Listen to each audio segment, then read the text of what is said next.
જય સ્વામિનારાયણ. સહજાનંદ વિદ્યાલયના video lecture શિક્ષણમાં આપ સર્વ વિદ્યાર્થી મિત્રોનું હાર્દિક સ્વાગત છે. ધોરણ 11 રસાયણ વિજ્ઞાન પ્રકરણ 7 સંતુલન. આજના લેક્ચરમાં જ આપણે નવું પ્રકરણ શરૂ કરવા જઈ રહ્યા છીએ, જેનું નામ છે સંતુલન. જીવનમાં સંતુલન ઘણું મહત્વનું છે. આપણે હંમેશા કે કોઈ પણ વસ્તુનું જીવનમાં બેલેન્સ હોવું જોઈએ. દાખલા તરીકે આપણે હવા, પાણી, ખોરાક આ ત્રણ ઉપર તો આપણે જીવન જીવીએ છીએ. હવામાં ઓક્સિજનનું પ્રમાણ નિશ્ચિત છે 21% એટલું આપણા શરીરમાં પણ ઓક્સિજન પૂરતો જ હોવો જોઈએ. ઘણી વખત આપણે બેઠાડું જીવનને કારણે પૂરતો ઓક્સિજન લેતા નથી. પ્રાણાયામ, યોગાસન કે કસરતો દ્વારા જો પૂરતો ઓક્સિજન લઈએ તો આખો દિવસ આપણા શરીરમાં સ્ફૂર્તિ રહે, બરાબર. આપણી કામ કરવાની એકાગ્રતા વધે, આપણી યાદશક્તિમાં પણ વધારો થાય જો યોગાસન અને પ્રાણાયામ અને કસરતો કરતા હોઈએ તો. પણ મોટાભાગે આપણને જીવનમાં આવી ટેવો પડેલી નથી, એટલે પૂરતો ઓક્સિજન મેળવતા નથી. બીજું, પૂરતો ઓક્સિજન હોવો જોઈએ. ઓછો ઓક્સિજન હોય તો પણ નુકસાનકારક, વધારે ઓક્સિજન હોય તો પણ નુકસાનકારક. સાહેબ, વધારે ઓક્સિજન ક્યાં હોય? હવામાં હોય એટલો તો આપણે લઈએ. ના, એવું નથી. જ્યારે પર્વતારોહકો પર્વતો ઉપર જાય, મરજીવાઓ દરિયામાં ડૂબકી મારે, ત્યારે ઓક્સિજનના બાટલા લઈ જાય છે. એ ઓક્સિજનના બાટલામાં જો માત્ર ઓક્સિજન સંપૂર્ણપણે ભરેલો હોય તો એ ફેફસા માટે દાહક અસર ઉત્પન્ન કરે. એટલે ઓક્સિજનનું પ્રમાણ હવામાં હોય એટલું સંતુલિત પ્રમાણ જાળવી રાખવા માટે એ બાટલામાં ભરેલા ઓક્સિજન સાથે નિષ્ક્રિય વાયુઓ હિલિયમ, નાઇટ્રોજન વગેરેને પણ ભરવામાં આવે, જેથી ઓક્સિજનનું સંતુલિત પ્રમાણ જળવાઈ રહે અને સંતુલિત ઓક્સિજન આપણા ફેફસામાં જાય. એ રીતે પાણી પણ આપણા શરીરમાં યોગ્ય પ્રમાણમાં રોજ પાણી પીવું જોઈએ. વધારે પડતું પાણી પીવું તો એ નુકસાનકારક, ઓછું પાણી પીવું તો પણ નુકસાનકારક. ખોરાક માટે પણ ખોરાક પણ યોગ્ય પ્રમાણમાં, યોગ્ય માત્રામાં, બરાબર, ઘટકો ધરાવતો હોય સંતુલિત આહાર લેવો જોઈએ. આપણે એમ કહીએ છીએ વધારે પડતો ખોરાક લઈએ તો મેદસ્વીપણું આવે છે, અને ઓછો ખોરાક લઈએ તો નિર્બળતા આવે છે. એટલે પૂરતો પ્રમાણમાં સંતુલિત ખોરાક લેવો જોઈએ. આમ તમે જો વધુ પડતું કંઈ પણ નુકસાનકારક, વધુ પડતી ખાંડ ખાવ તો પણ નુકસાનકારક, વધુ પડતું ઘી ખાવ તો પણ નુકસાનકારક, જરૂર કરતાં ઓછું પણ નુકસાનકારક, બરાબર. આમ દરેક વસ્તુ, દરેક બાબત, એમ કુદરતમાં પણ સંતુલન હોવું જરૂરી છે. એક આપણે પાઠ્યપુસ્તકમાં ઉદાહરણ આપ્યું, એમાં જો ફેફસામાંથી O2ની સ્નાયુઓમાં વહેંચણી. એ આખી પ્રોસેસ આ પ્રમાણે છે. આપણે જ્યારે ફેફસામાં હવા લઈએ એટલે હવામાંનો ઓક્સિજન લોહીની નળીઓમાં રહેલા હિમોગ્લોબિન સાથે જોડાય અને ઓક્સી હિમોગ્લોબિન બનાવે. હવે ઓક્સિજનનું પ્રમાણ ફેફસામાં વધારો એટલે ફેફસામાં ઓક્સી હિમોગ્લોબિન બને. હવે ઓક્સી હિમોગ્લોબિન લોહીની નળીઓ દ્વારા શરીરના બધા કોષો સુધી પહોંચે ત્યારે કોષોમાં રહેલો ઓક્સિજન વપરાઈ ગયો એટલે પાછું હિમોગ્લોબિન છે વિઘટન પામે અને ઓક્સિજન મુક્ત કરે અને કોષોમાં પહોંચાડે, બરાબર. તો અહીંયા સંતુલન કેવું છે કે ભાઈ ઓક્સિજન વધારો હોય તો સંતુલન પ્રાપ્ત કરવા માટે પ્રક્રિયામાંથી ઓક્સી હિમોગ્લોબિન બનાવે. ઓક્સિજન ઓછો હોય તો ઓક્સિજન પાછો વધારવા માટે HBO વિઘટન પામીને ઓક્સિજન બનાવે. આમ આ પ્રક્રિયા સતત ચાલુ રહે અને શરીરમાં ઓક્સિજનનું સંતુલન જળવાય રહે. હવે એને બદલે જો કાર્બન મોનોક્સાઇડ જોડાઈ ગયો હિમોગ્લોબિન સાથે તો એ પાછો એટલો બધો સ્થાયી છે કાર્બોક્સી હિમોગ્લોબિન કે વિઘટન પામતો નથી અને શરીર માટે ઝેરી અસર ઉત્પન્ન કરે. મતલબ કે એનું સંતુલન કેવું છે કે જમણી બાજુ એટલે કે નીપજ બન્યા પછી બનેલી જ રહે છે, એ પછી વિઘટન પામતી નથી, બરાબર. તો અહીંયા એ સંતુલન જળવાઈ રહેતું નથી. જે ઓક્સિજનનું સંતુલન જળવાઈ રહેતું નથી, જે આપણા માટે ઝેરી અસર ઉત્પન્ન કરે. રસાયણ વિજ્ઞાનમાં આપણે સામાન્ય અત્યાર સુધી આવું જોયું કે 1 મોલ નાઇટ્રોજન 3 મોલ હાઇડ્રોજન સાથે પ્રક્રિયા કરીને 2 મોલ એમોનિયા બનાવે, બરાબર.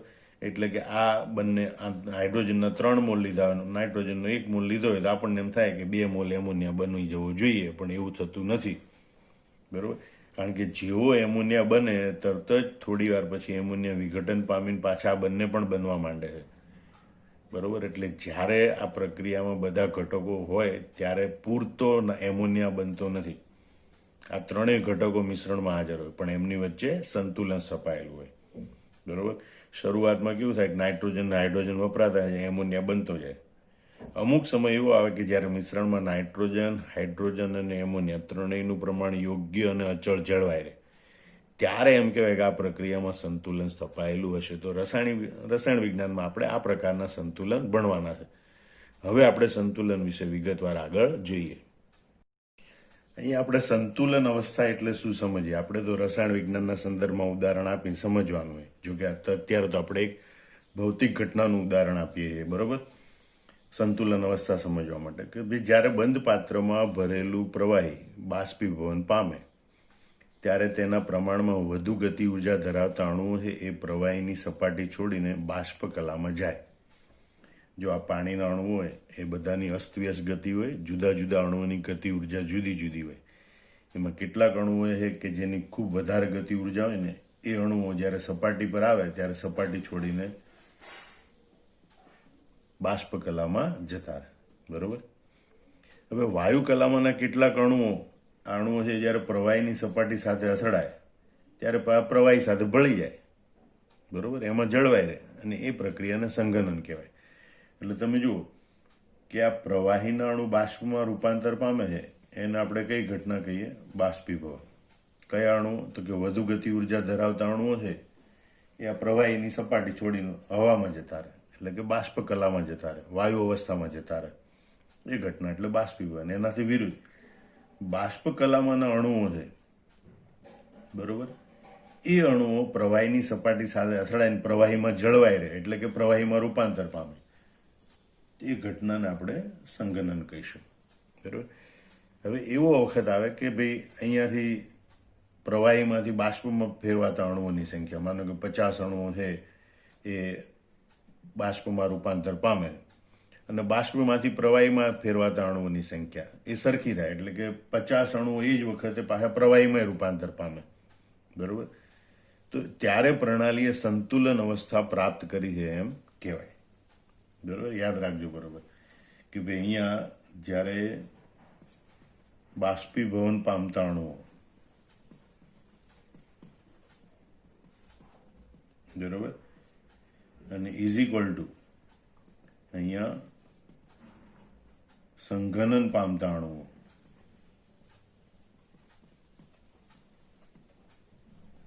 એ સરખા થાય એટલે સંતુલન અવસ્થા પ્રાપ્ત થઈ છે એમ કહેવાય, બરોબર? એટલે જેટલા અણુઓ બાષ્પમાં રૂપાંતર પામતા હોય એ જ સમયે એટલા જ બાષ્પના અણુઓ પ્રવાહીમાં રૂપાંતર પામતા હોય તો સંતુલન અવસ્થા પ્રાપ્ત થઈ છે એમ કહેવાય. હવે આપણે સંતુલન સાથે સંકળાયેલી બીજી કેટલીક ઘટનાઓ કે સંકલ્પનાઓ સમજી લઈએ. આપણને લાગે સંતુલન અવસ્થા પ્રાપ્ત થઈ ગઈ એટલે પ્રક્રિયાઓ બંધ થઈ ગઈ, પણ એવું હોતું નથી. એટલે કે સંતુલન સ્થિર હોતું નથી, કારણ કે પ્રવાહી અને બાષ્પને જોડતી જ્યાં સપાટી હોય એ સપાટી પર ઘણી બધી પ્રવૃત્તિઓ થતી હોય છે. એટલે કે સપાટી પર કેટલાક અણુઓ બાષ્પમાં રૂપાંતર પામતા હોય એટલા જ અણુઓ પાછા પ્રવાહીમાં રૂપાંતર પામવાની પ્રક્રિયા તો ચાલુ જ હોય. લાગે સંતુલન સ્થપાઈ ગયું છે, બરોબર, પણ પ્રક્રિયાઓ તો એક સરખા વ્યક્તિ શરૂ જ હોય. એટલે સંતુલન અવસ્થા પ્રાપ્ત થાય ત્યારે પણ બાષ્પીભવન અને સંઘનન પ્રક્રિયાઓ એક સરખા દરથી થતી જ હોય છે, બરોબર? સંતુલન અવસ્થા પ્રાપ્ત થાય પણ સંતુલન અવસ્થા એ સ્થિર સ્થિતિ પ્રાપ્ત થતી હોતી નથી, બરોબર? પાણીના જેટલા અણુઓ બાષ્પમાં રૂપાંતર પામે, બાષ્પના એટલા જ અણુઓ પાણીમાં રૂપાંતર પામતા હોય. અને એમની વચ્ચેની પ્રક્રિયા દર્શાવવા માટે અહીં 2 અર્ધ તીર દર્શાવ્યા છે. આ 2 અર્ધ તીર એમ સૂચવે છે કે 2 પરસ્પર વિરોધી પ્રક્રમો બંને દિશામાં એક સાથે થતા હોય છે, બરોબર? એક સાથે થતા રહે છે, એક સાથે પ્રવર્તા હોય છે. એટલે કે જે વખતે પાણીના કેટલાક અણુઓ બાષ્પમાં રૂપાંતર પામતા હોય એ જ વખતે બાષ્પના કેટલાક અન્ય અણુઓ છે એ પાણીમાં પણ રૂપાંતર પામતા હોય. મતલબ બંને ઘટના એક સાથે ચાલુ હોય, બરોબર? એટલે 2 પરસ્પર વિરોધી પ્રક્રમો બંને દિશામાં એક સાથે થતા જ રહે છે. પણ એ જ્યારે બંને પરસ્પર વિરોધી પ્રક્રમો બંને દિશામાં થવાનો દર એટલે કે વેગ એક સરખો થાય ત્યારે સંતુલન સ્થપાય છે, બરોબર? હવે સંતુલન સ્થપાઈ જાય એ વખતે પ્રક્રિયકો અને નિપજોનું જે મિશ્રણ મળે એને સંતુલન મિશ્રણ કહે. આ બંને વચ્ચે સંતુલન સ્થપાઈ ગયું એ વખતે બાષ્પનો જથ્થો અને પાણીનો જે જથ્થો હોય એ બંનેનું જે સમગ્ર મિશ્રણ મળે એને સંતુલન મિશ્રણ કહે છે. હવે આપણે સંતુલનની વ્યાખ્યા જોઈએ. કોઈ અત્યાર સુધી તો શું સમજ્યા હતા? એ સંતુલન અવસ્થા કેવી રીતે પ્રાપ્ત થાય એની સમજૂતી આપી હતી, પહેલા ઉદાહરણ આપ્યું. હવે આપણે એમ કહીએ કોઈ પ્રક્રમની એવી અવસ્થા કે જેમાં પ્રણાલીના ગુણધર્મો જેવા કે તાપમાન, દબાણ, સાંદ્રતા વગેરે સમય સાથે બદલાતા નથી અને અચળ રહે તો એ અવસ્થાને સંતુલન કહે. બરોબર. ફરીથી સાંભળી લો. કોઈ પ્રક્રમની એવી અવસ્થા કે જેમાં પ્રણાલીના ગુણધર્મો જેવા કે તાપમાન, દબાણ, સાંદ્રતા, રંગ વગેરે સમય સાથે બદલાતા નથી અને અચળ રહે, તો એ અવસ્થાને સંતુલન કહે. કોઈ પણ પ્રક્રમ કે જેમાં સંતુલન સ્થપાય ને એમાં બે બાબતો હોવી જરૂરી છે, એટલે કે બે પરસ્પર વિરોધી પ્રક્રિયાઓ કે ઘટનાઓ સંકળાયેલી હોવી જરૂરી છે. અને જ્યારે આ બે પરસ્પર વિરોધી પ્રક્રિયાઓ કે ઘટનાઓના દર એટલે કે વેગ એક સરખા થાય ત્યારે સંતુલન સ્થપાય. હમણાં આપણે જે પહેલા ઉદાહરણ આપ્યું એમાં બે પરસ્પર વિરોધી ઘટનાઓ કઈ હતી? બાષ્પીભવન અને સંઘનન. પ્રવાહીમાંથી બાષ્પમાં રૂપાંતર પામે એટલે બાષ્પીભવન, બાષ્પમાંથી પ્રવાહીમાં રૂપાંતર પામે એટલે સંઘનન. આમ બે પરસ્પર વિરોધી ઘટનાઓ સંકળાયેલી હોવી જરૂરી છે. અને આ બે પરસ્પર વિરોધી ઘટનાઓ છે એના દર એટલે કે વેગ એક સરખા થાય ત્યારે સંતુલન સ્થપાય. બરોબર. સંતુલનના મુખ્ય બે પ્રકાર, ભૌતિક પ્રક્રમ સંતુલન અને રાસાયણિક પ્રક્રમ સંતુલન. એની કેટલીક સામાન્ય માહિતી આપણે થોડા ઉદાહરણની મદદથી સમજી લઈએ. હવે આપણે જે ભૌતિક પ્રક્રમ સંતુલન એટલે શું, ઉદાહરણ આપી સમજાવો. બરોબર. તો અહીંયા આપણે જે સંતુલન સમજાવવા માટે જે ઉદાહરણ આપ્યું હતું એ ભૌતિક પ્રક્રમ સંતુલનનું જ હતું. એટલે અહીંયા ભૌતિક પ્રક્રમ સંતુલનની સમજૂતી માટે આપણે એ જ ઉદાહરણ આપવાનું છે ફરીથી. બરોબર. તો પહેલી તો વ્યાખ્યા, બે પરસ્પર વિરોધી ભૌતિક પ્રક્રમો કે ભૌતિક ઘટનાઓ વચ્ચે સ્થપાતા સંતુલનને ભૌતિક પ્રક્રમ સંતુલન કહે. ભૌતિક પ્રક્રમ એને કહેવાય કે પદાર્થની સ્થિતિ બદલાય, એનો આકાર બદલાય, એની અવસ્થા બદલાય, પણ એનું બંધારણ, રાસાયણિક બંધારણ એનું એ રહેતું હોય. તો એ બધા જે ફેરફારો છે એને ભૌતિક પ્રક્રમો અથવા તો ભૌતિક ઘટનાઓ કહે છે. એટલે ફરીથી સમજી લો, ભૌતિક પ્રક્રમ સંતુલન કોને કહેવાય? તો બે પરસ્પર વિરોધી ભૌતિક પ્રક્રમો કે ભૌતિક ઘટનાઓ વચ્ચે સ્થપાતા સંતુલનને ભૌતિક પ્રક્રમ સંતુલન કહે છે. બરોબર. આપણે ઉદાહરણ લીધું તું પરથી જે નિયત તાપમાન અચળ રાખી અને બંધ પાત્રમાં આપણે પાણી ભરી દઈએ.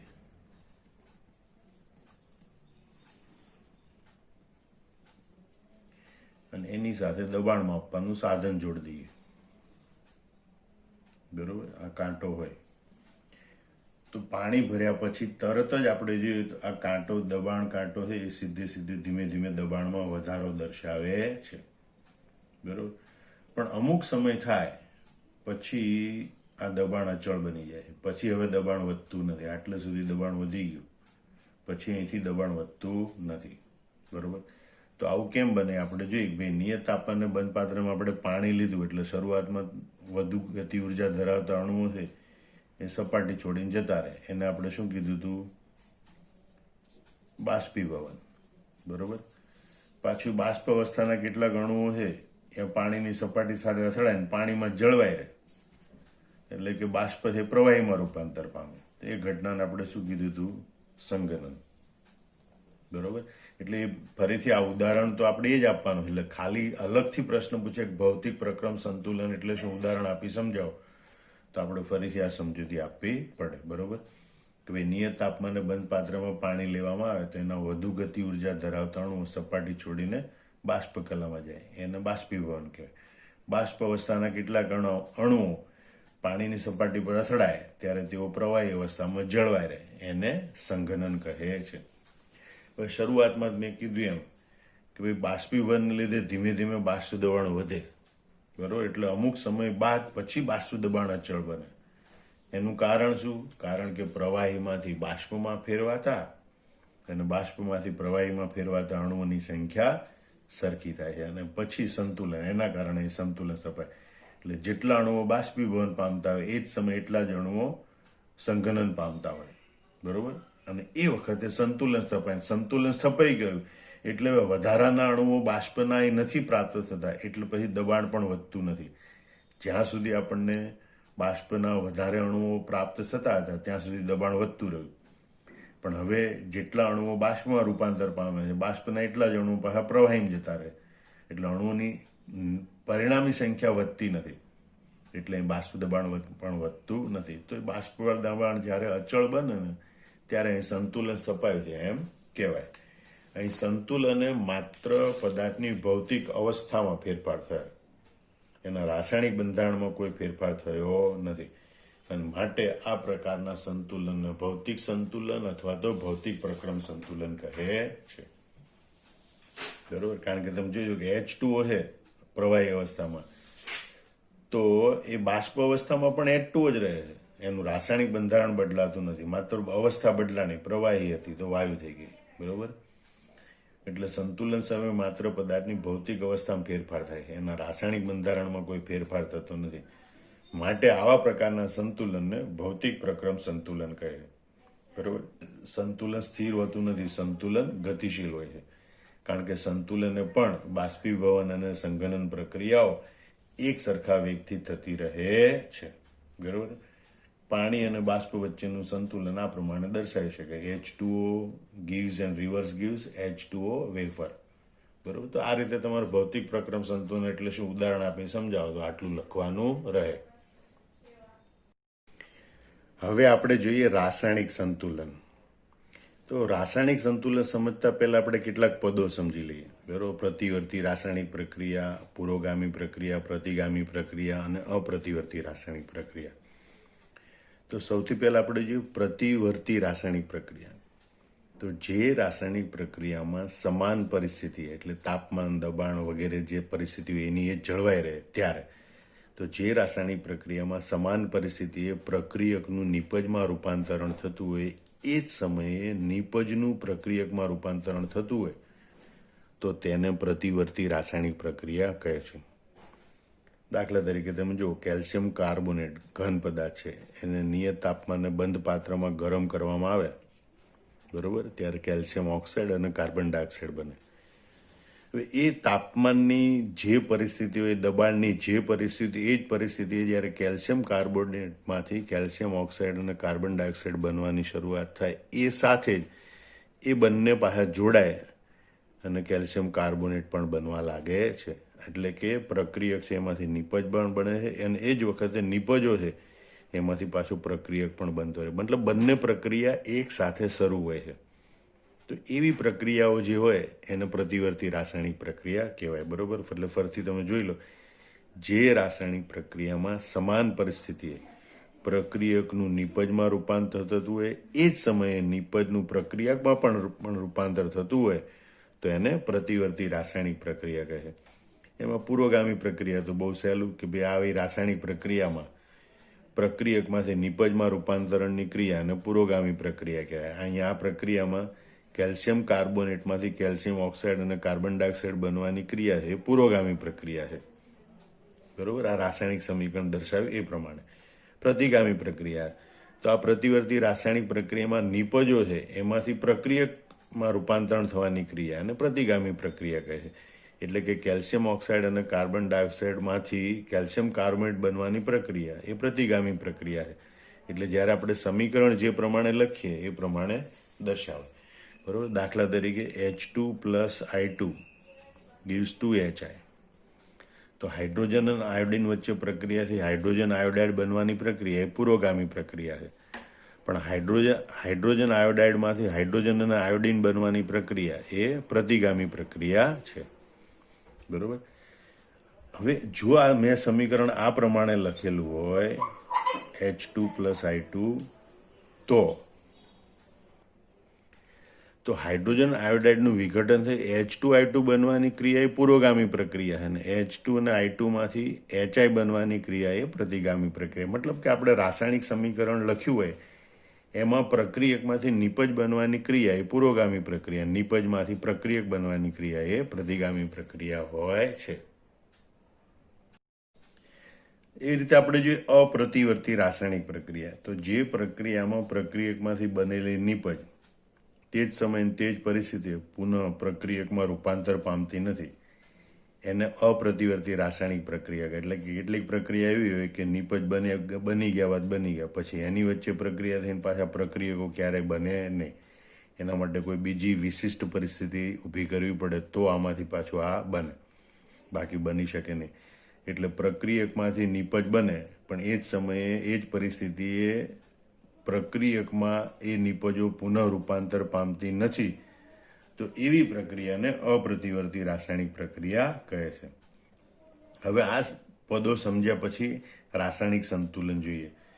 નિયત તાપમાને બંધ પાત્રમાં પ્રતિવર્તી પ્રક્રિયા થતી હોય. કેવી પ્રક્રિયા થતી હોય? પ્રતિવર્તી પ્રક્રિયા થતી હોય ત્યારે શરૂઆતમાં પ્રક્રિયકોની સાંદ્રતા ઘટે અને નિપજોની સાંદ્રતા વધે. દાખલા તરીકે આપણે લખીએ કે ભાઈ N2+3H2 આ પ્રતિવર્તી રાસાયણિક પ્રક્રિયા છે. તો શરૂઆતમાં નાઇટ્રોજન અને હાઇડ્રોજનનું જે પ્રમાણ લીધું હોય, બરોબર, એ ઘટવા માંડે અને એમોનિયાનું પ્રમાણ ધીમે ધીમે વધે. એટલે નિયત તાપમાને બંધ પાત્રમાં પ્રતિવર્તી એટલે કે બંને દિશામાં થતી હોય એવી પ્રક્રિયા થતી હોય ત્યારે શરૂઆતમાં આ પ્રક્રિયકોની સાંદ્રતા ઘટે. કારણ કે માત્ર પ્રક્રિયકો જ હોય, નિપજ તો હોતી નથી. એટલે પ્રક્રિયકો એ વપરાતા જાય એટલે એની સાંદ્રતા ઘટતી જાય અને નિપજ છે બનતી જાય. નિપજ હતી જ નહીં, એ બનવા માંડી, ધીમે ધીમે વધવા માંડી એટલે નિપજોની સાંદ્રતા વધે. અમુક સમય બાદ પ્રક્રિયકો અને નિપજોની સાંદ્રતા સમય સાથે બદલાતી નથી અને અચળ રહે છે આવી પ્રક્રિયામાં, બરોબર. એટલે માનો કે આ 1 મોલ લઈને આ 3 મોલ લઈને પ્રક્રિયા શરૂ કરવી હોય તો આ 2 મોલ ન બને, પણ આ 1 મોલ બને ને આ 1.5 મોલ બાકી રહે ને અડધો મોલ બાકી રહે ને ત્યારે પ્રક્રિયામાં સંતુલન સ્થપાય. પછી આ અડધો મોલ અને આ 1.5 મોલ, બરોબર, અને આ 1 મોલ એ એટલા પડ્યા રહે, એમાંથી ફેરફાર થાય નહીં. એટલે એ વખતે શું થાય કે નાઇટ્રોજન હાઇડ્રોજનના જેટલા અણુ વપરાય અને એમોનિયાના અણુ બને એ વખતે એમોનિયા એટલા જ અણુ વિઘટન પામી નાઇટ્રોજન હાઇડ્રોજનના અણુ બનવા લાગે છે, બરોબર. એટલે કે એ તબક્કે આ પુરોગામી પ્રક્રિયા અને પ્રતિગામી પ્રક્રિયાનો વેગ સરખા થાય અને એટલે પ્રણાલીમાં સંતુલન સ્થપાય છે. આમ આવી રાસાયણિક પ્રક્રિયા હોય એમાં સ્થપાતા સંતુલનને રાસાયણિક સંતુલન કહે છે. ફરીથી એકવાર ઝડપથી જોઈ લો. નિયત તાપમાને બંધ પાત્રમાં પ્રતિવર્તી રાસાયણિક પ્રક્રિયા થતી હોય ત્યારે શરૂઆતમાં પ્રક્રિયકોની સાંદ્રતા ઘટે અને નિપજોની સાંદ્રતા વધે. પણ અમુક સમય બાદ એવો આવે કે સમય સાથે પ્રક્રિયકોને કે નિપજોની સાંદ્રતા બદલાતી નથી, એટલે કે અચળ રહે. એ વખતે એવું કેમ બન્યું? તો કે પુરોગામી અને પ્રતિગામી પ્રક્રિયાનો વેગ સરખો થઈ ગયો. અને જ્યારે એવું થાય ત્યારે પ્રણાલીમાં સંતુલન સ્થપાયું છે એમ કહેવાય. આમ આવી રાસાયણિક પ્રક્રિયામાં સ્થપાતા સંતુલનને રાસાયણિક સંતુલન કહે છે, બરોબર. એને 3 પ્રકારે વર્ગીકૃત કરી શકાય એ આપણે જોઈએ. સંતુલન અવસ્થાએ રાસાયણિક પ્રક્રિયા કેટલા અંશે આગળ વધેલી હશે, મતલબ કે સંતુલન સ્થપાય એ વખતે કેટલી નિપજ પ્રાપ્ત થઈ છે, એના આધારે તેને 3 પ્રકારે વર્ગીકૃત કરવામાં આવે, બરોબર. પહેલો પ્રકાર એવી પ્રક્રિયાઓ કે જે લગભગ પૂર્ણ થવા તરફ જાય અને સંતુલને પ્રક્રિયકની ન ગણી એટલે કે અવગણી શકાય એટલી સાંદ્રતા બાકી રહે, બરોબર. આ પ્રક્રિયા એટલી બધી ઝડપી હોય છે કે કેટલાક કિસ્સાઓમાં તેમાં સ્થપાતા સંતુલન છે એને પ્રાયોગિક રીતે ચકાસવું પણ શક્ય હોતું નથી. દાખલા તરીકે સોડિયમ હાઇડ્રોક્સાઇડ બેઝ અને HCl, એસિડ અને બેઝ વચ્ચે પ્રક્રિયા થાય તો ક્ષાર અને પાણી બને, બરોબર. આ પ્રક્રિયા એટલી ઝડપી હોય છે કે એના કિસ્સામાં સ્થપાતું સંતુલન એને ચકાસવું પણ શક્ય બનતું નથી. મતલબ કે જ્યારે સંતુલન સ્થપાયું હોય ત્યારે માત્ર નિપજ જ નિપજ હોય છે, આ પ્રક્રિયકો બિલકુલ રહેતા નથી, બરોબર. તો એવી પ્રક્રિયાઓ કે જે લગભગ પૂર્ણ થઈ ગઈ હોય, પ્રક્રિયકો બચે છે, માત્ર નિપજ જ હોય, તો એવી પ્રક્રિયાઓ પહેલો પ્રકાર. બીજું, એવી પ્રક્રિયાઓ જેમાં સંતુલન અને નિપજનું પ્રમાણ ખૂબ ઓછું હોય, બરોબર. મોટા ભાગના પ્રક્રિયક સંતુલન તબક્કે ફેરફાર થયા વિનાના બાકી હોય. દાખલા તરીકે હવામાં નાઇટ્રોજન અને ઓક્સિજન વર્ષોથી સાથે છે પણ એમની વચ્ચે પ્રક્રિયા થઈ નાઇટ્રિક ઓક્સાઇડ બનતો નથી. એનો મતલબ કે આ પ્રક્રિયકો છે મોટા ભાગના એમના પ્રક્રિયા થયા વગરના બાકી પડ્યા રહે, નિપજનું પ્રમાણ અત્યંત ઓછું હોય છે. તો આવી પણ પ્રક્રિયાઓ છે, બરોબર. અને ત્રીજો પ્રકાર એવી પ્રક્રિયાઓ કે જેમાં સંતુલન સમયે પ્રક્રિયકો અને નિપજો એકબીજાના તુલનાત્મક પ્રમાણમાં હોય. N2+3H2 gives 2Na3, બરોબર. સંતુલન સ્થપાય ત્યારે પ્રક્રિયકો પણ નોંધપાત્ર પ્રમાણમાં હોય, નિપજો પણ નોંધપાત્ર, એટલે કે 50-50 હોય, સમજી લો. આ બંનેની વચ્ચેની અવસ્થાવાળી પ્રક્રિયા, બરોબર. હવે આ 3માંથી આ પ્રક્રિયા તો ઝડપી છે એટલે નિપજ આપી જ દે છે, પણ આ જે 2 પ્રક્રિયાઓ છે એમાં આપણે જ્યારે વધુ નિપજ પ્રાપ્ત કરવાનો હેતુ હોય ત્યારે પછી પરિસ્થિતિ બદલી અને પ્રક્રિયા નિપજ તરફ આગળ વધે એવી રીતે ગોઠવી શકાય. બરોબર. તો કે સંતુલનમાં પ્રાયોગિક પરિસ્થિતિ જેવી કે પ્રક્રિયકોની સાંદ્રતા, તાપમાન, દબાણ તેમજ ઉદ્દીપકનો ઉપયોગ કરવામાં આવે વગેરે. બરોબર. તો પ્રક્રિયા ઝડપી બનાવી શકાય અથવા તો એના કારણે આગળ વધેલી પ્રક્રિયાનું પ્રમાણ બદલાય. અમુક ચોક્કસ સાંદ્રતા રાખીએ, તાપમાનમાં ફેરફાર કરીએ, દબાણમાં ફેરફાર કરીએ તો સંતુલને જે નિપજ પ્રાપ્ત થતી એને બદલે વધારે નિપજ પ્રાપ્ત થાય એવી પરિસ્થિતિ આપણે ગોઠવી શકાય. અને એવું ખાસ કરીને ઉદ્યોગોમાં, પ્રયોગશાળામાં જરૂરી હોય છે. ઉદ્યોગો અને પ્રયોગશાળામાં ઈચ્છિત નિપજનું મહત્તમ પ્રમાણ મેળવવા માટે સંક્રિયાત્મક પરિસ્થિતિનું અનુકૂળતમીકરણ એટલે કે એવી પરિસ્થિતિ અનુકૂળ ગોઠવવાની કે જેથી શક્ય એટલા ઓછા સમયમાં આપણને વધુમાં વધુ જરૂરી નિપજ પ્રાપ્ત થાય. બરોબર. એટલે કે તાપમાન, દબાણ અને સાંદ્રતાની સાથે સાથે યોગ્ય ઉદ્દીપક દ્વારા એવી અનુકૂળ પરિસ્થિતિ ગોઠવવી કે જેથી જરૂરી આપણને જે જોઈતી હોય એ નિપજ શક્ય એટલા ઓછા સમયમાં અને મહત્તમ જથ્થામાં પ્રાપ્ત થઈ શકે. તો એને અનુકૂળતમીકરણ કર્યું એમ કહેવાય. એને ઇંગ્લિશમાં ઓપ્ટિમાઇઝેશન પરિસ્થિતિ કહે છે. તો સંતુલનનો અભ્યાસ એટલા માટે જ જરૂરી છે. બરોબર. કે તાપમાન, દબાણ, સાંદ્રતાની એવી પરિસ્થિતિ ગોઠવો અને એવું સંતુલન પ્રાપ્ત કરો કે જેથી સંતુલન સમયે આપણને નિપજ મહત્તમ પ્રાપ્ત થાય.